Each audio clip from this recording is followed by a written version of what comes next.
மாவட்டம் நாகர்கோவில். நானும் ஒரு வாகன ஓட்டுநர். இது என்னன்னா, நாகர்கோவில் மாநகராட்சி மாநகராட்சியாக இல்லை, வெறும் மானங்கட்ட நகராட்சியாக இருக்குது. ரோடுகளுடைய நான் லொக்கேஷனை சொல்லுவேன்.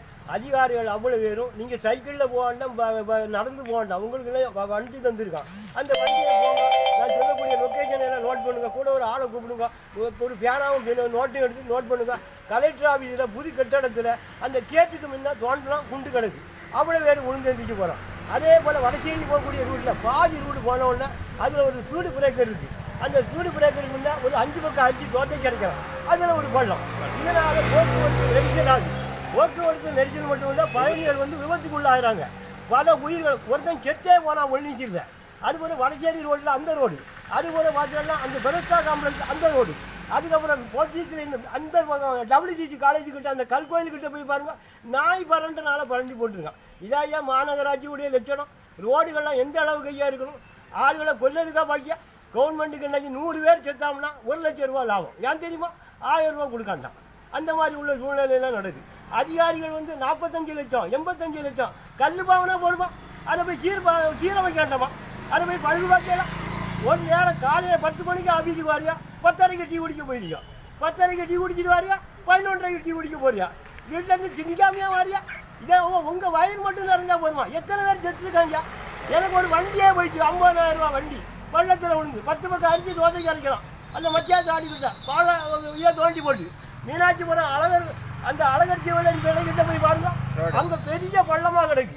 பாதாள சாக்கடைலாம் என்னன்னு தெரியுமா அந்த கான்ட்ராக்டுக்காரனுக்கு? சரி, கான்ட்ராக்டுக்காரன் தப்பு பண்ணலாம்னா அதிகாரிகள் அதை போய் ஆய்வு செய்யணும்.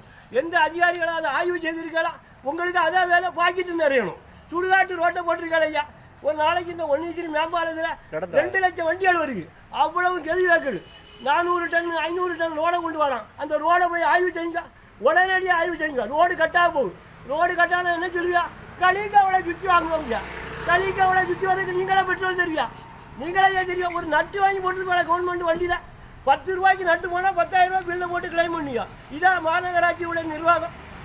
ஒரு கடைக்கு எடுத்தா வாடகை என்னது? ஒரு சின்ன கடைக்கு 15,000 ரூபா 20,000 ரூபா வாடகை வாங்கியா? நகராட்சியில் வருமானம் இல்லையா?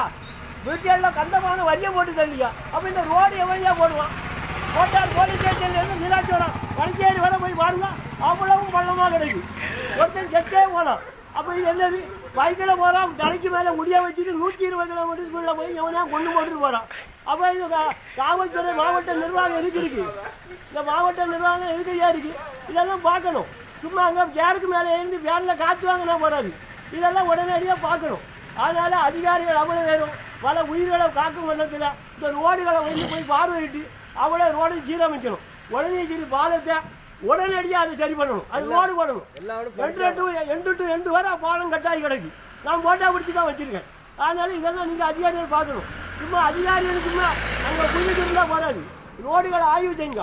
அவ்வளவு ரோடும் போய் கிடக்கு, அவ்வளவு ரோடும் போய் கிடக்கு. உங்களால் முடியலன்னு சொன்னால் ஒரு நாள் முதல்வன் பதவி தந்து பாருங்க ஐயா, நான் பார்த்தேன்.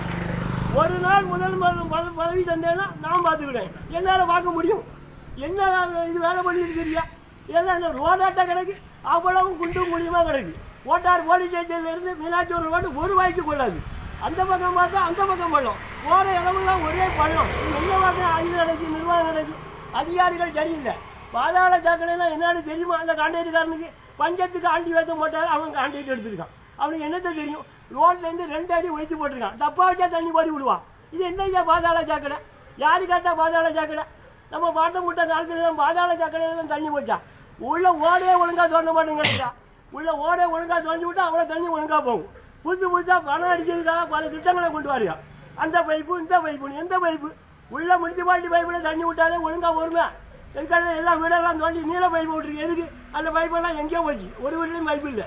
இதெல்லாம் என்ன நிர்வாகம் நடக்கு? பணம் சம்பாதிக்கிறதுக்காக மாநகராட்சி. என்ன மாநகராட்சி? மாநகராட்சினா மக்களுக்கு நல்லதை செய்யணும். யார் செய்திருக்கா நல்லதை? எனக்கு ஒரு வண்டியே போயிட்டு 50,000 ரூபா வண்டி இந்த கவர்மெண்ட் தருமா? இல்லை இந்த நகராட்சி தருமா? அப்போ இதெல்லாம் என்ன வேலை? ஒருத்தன் செத்தே போனான். 100 பேர் செத்தா 1 லட்சம் ரூபா லாபம். 1000 ரூபா கொடுக்காண்டான். இதான் நடக்கு.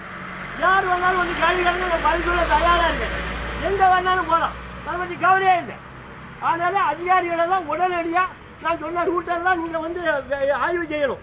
ஆய்வு செய்து அதை உடனடியாக அதுக்குள்ள பணம் செய்யறதுக்குள்ள வழியை பாருங்க.